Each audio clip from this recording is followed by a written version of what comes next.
Hoy 7:30 de la mañana, hora de Roma, aproximadamente 2:30 de la mañana aquí en hora de Argentina, se conoció el fallecimiento del Papa Francisco en la Casa Santa Marta.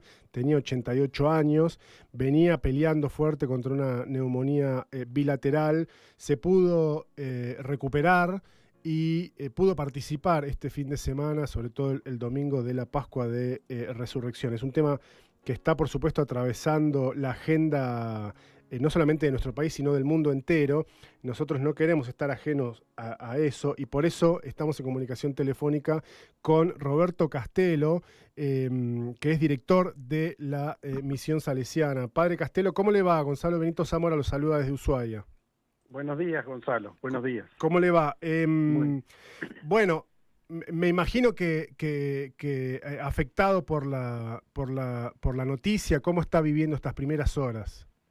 Sí, por supuesto que siempre la despedida de un papa es significativa, sobre todo para el mundo católico, pero bueno, la cercanía del hecho de que sea argentino nos hace sentir el impacto mucho más, ¿no? Si a nivel mundial fue significativo y es hoy tapa de todos los diarios y de toda la prensa internacional, recién estaban recordando y viendo también que la prensa israelí y palestina también hacía mención de la muerte del Papa Francisco. Para nosotros es mucho más significativo todo lo que significa el hecho de que sea argentino y la cercanía también que tenía con nosotros los salesianos, ¿no? Él había sido bautizado en la Basílica de María Auxiliadora, en Almagro, y también había participado también en algunos espacios salesianos en Buenos Aires, así que para nosotros también es significativo y cercano, ¿no? Uh-huh. Padre, ¿cuál entiende usted que fueron tal vez los hitos más destacados, más importantes del papado de Francisco? Mira, desde el magisterio yo creo que la importancia de recuperar la mirada del Evangelio en referencia a los más pobres. Recordemos como arzobispo de Buenos Aires, su cercanía a los curas villeros, la influencia también en los hogares de Cristo, la extensión de esta mirada a nivel de la Iglesia argentina y de lo que era la Iglesia del mundo, ¿no? El llevar la teología latinoamericana al seno de la Iglesia fue significativo. Uh-huh. Lo segundo, toda la mirada de la ecología, ¿no? Esta ecología integral que tiene al hombre, a la humanidad como centro, en armonía con la naturaleza, es para mí también extremadamente significativo. Y todo lo que tiene que ver con el mundo económico, ¿no? Él trabajó mucho sobre la idea de la economía de Francisco, no de Francisco él, sino de San Francisco de Asís, por eso se pone ese nombre como papa, en la economía de Francisco, en una economía mirada desde la solidaridad y de compartir con los demás. Y después otros ejes que me parece que fueron significativos. Lo primero, la mirada eclesial, que desde el primer minuto del ser papa cambió, ¿no? Él volvió a la idea original de que él, como papa, era obispo de Roma. Esto es muy importante, ¿no?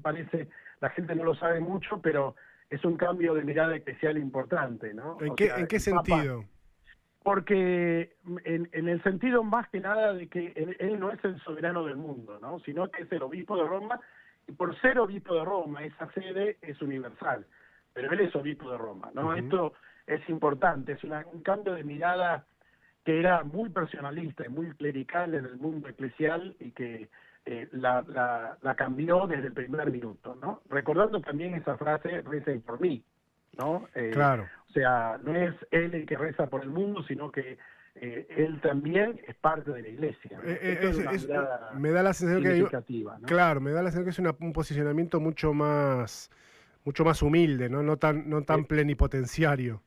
Exactamente. Ese cambio fue desde el primer minuto, eso es interesante, ¿no? Y después otros ejes que me parece, el tema de la paz, recuerden la visita del Papa a Palestina y a Israel, la necesidad del diálogo, el poder poner en comunión estos dos mundos, ¿no? Más allá que después eso no se sostuviera en el tiempo, pero ya fue el primer paso.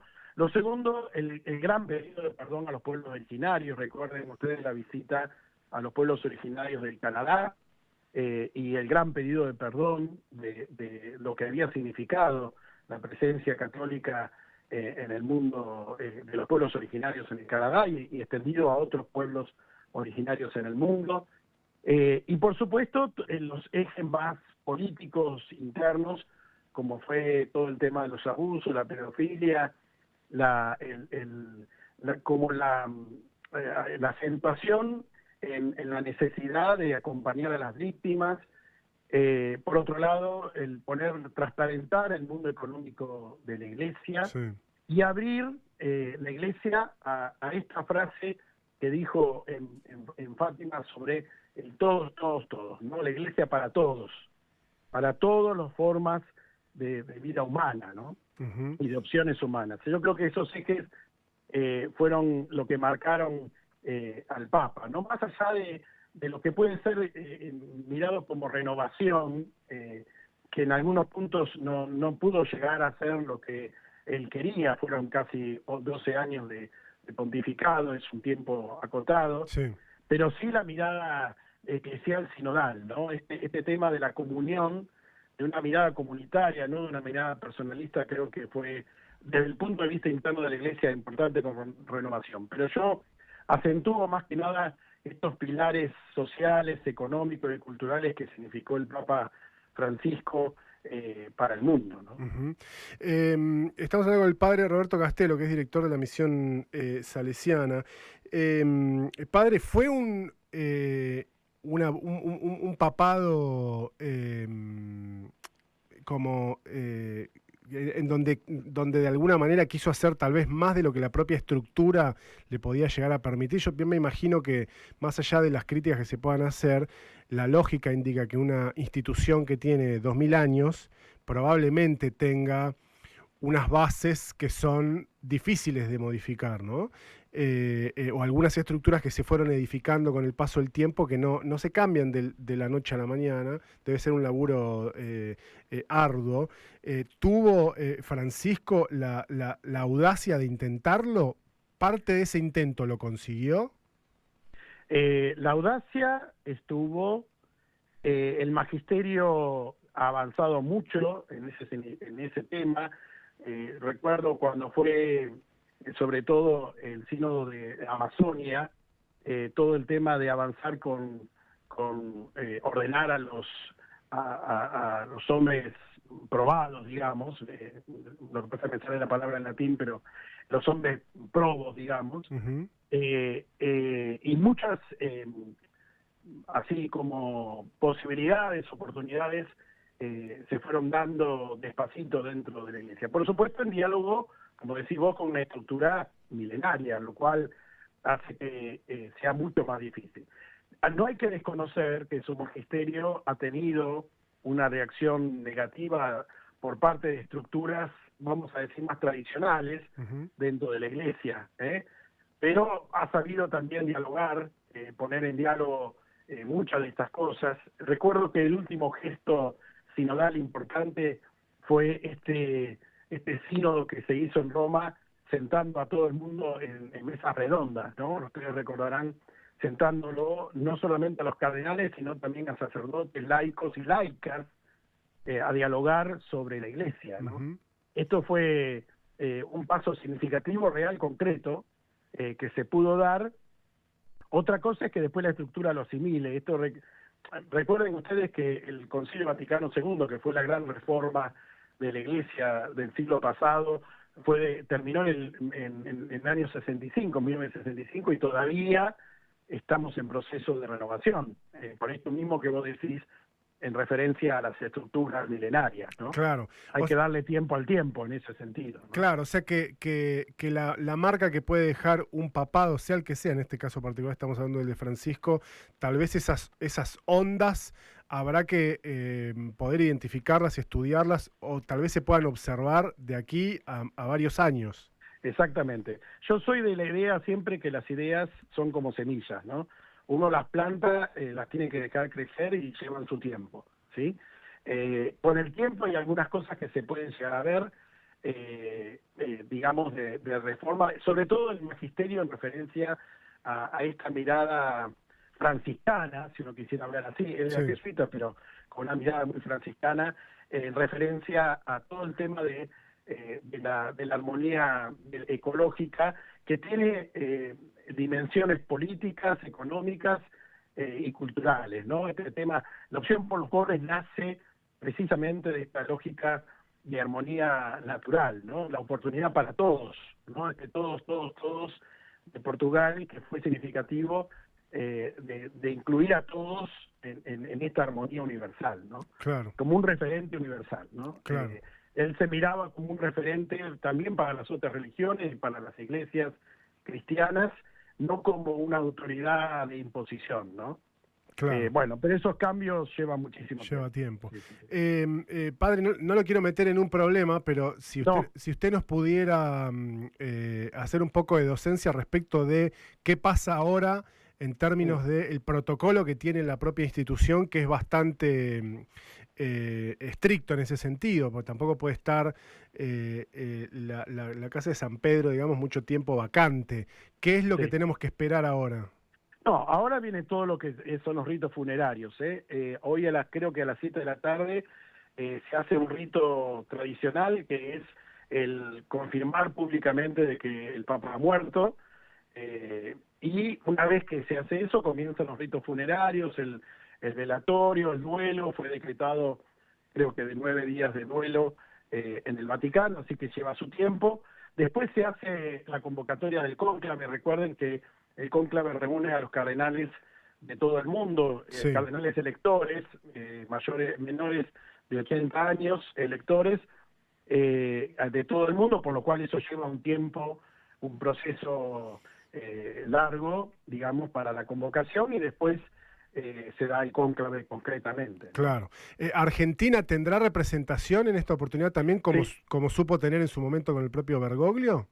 Sí, hay representación porque hay cardenales argentinos. Claro. Sí. Hubo también un intento de renovación ahí, me parece, ¿no? De nombramientos por parte de Francisco de tal vez cardenales o obispos, arzobispos a lo largo de toda la estructura de la Iglesia, tal vez con una mirada un poco más, voy a decirlo así, más progresista.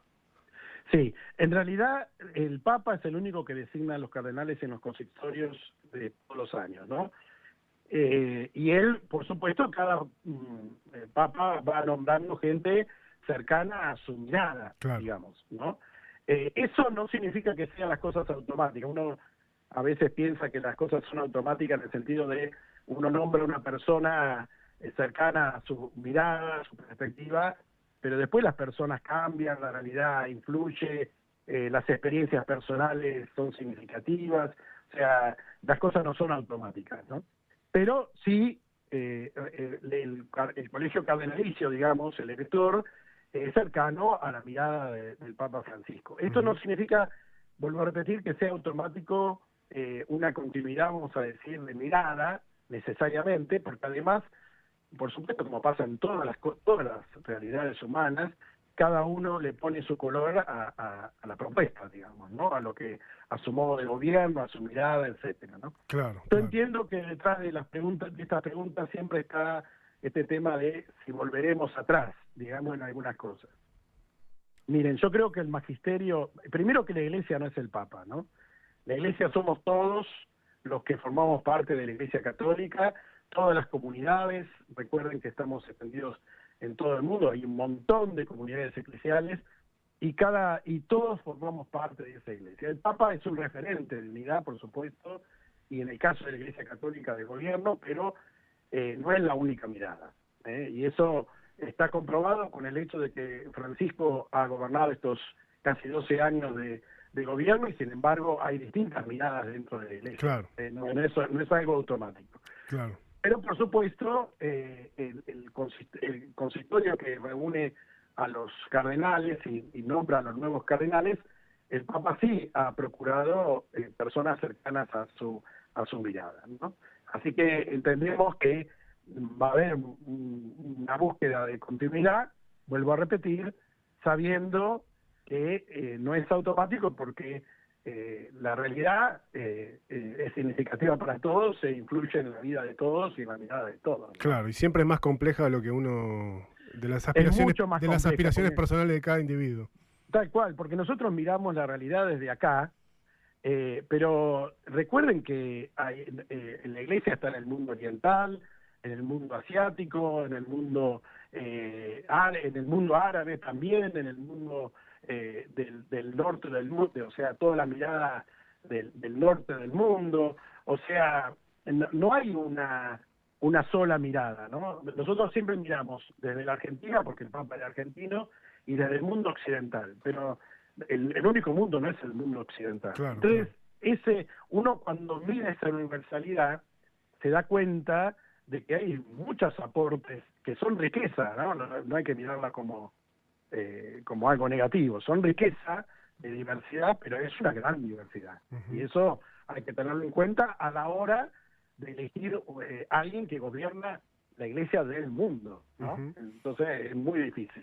Sí, Padre, le quiero agradecer por este tiempo y hacerle una última pregunta vinculada justamente a la Argentina, ese lugar que Francisco finalmente como Papa nunca retornó, nunca volvió a visitar, tal vez tironeado por la propia realidad doméstica que nosotros tenemos. Si usted entiende que hay un mensaje que haya dejado Francisco a lo largo de estos 12 años, que los argentinos y las argentinas deberíamos tratar de tomar para nosotros, ¿no? Para nuestra vida cotidiana, nuestras discusiones domésticas. Yo creo que el no haber podido visitar la Argentina es el gran mensaje en este sentido, ¿no? Él hubiera querido visitar la Argentina con una mirada más de unidad y no de división, ¿no?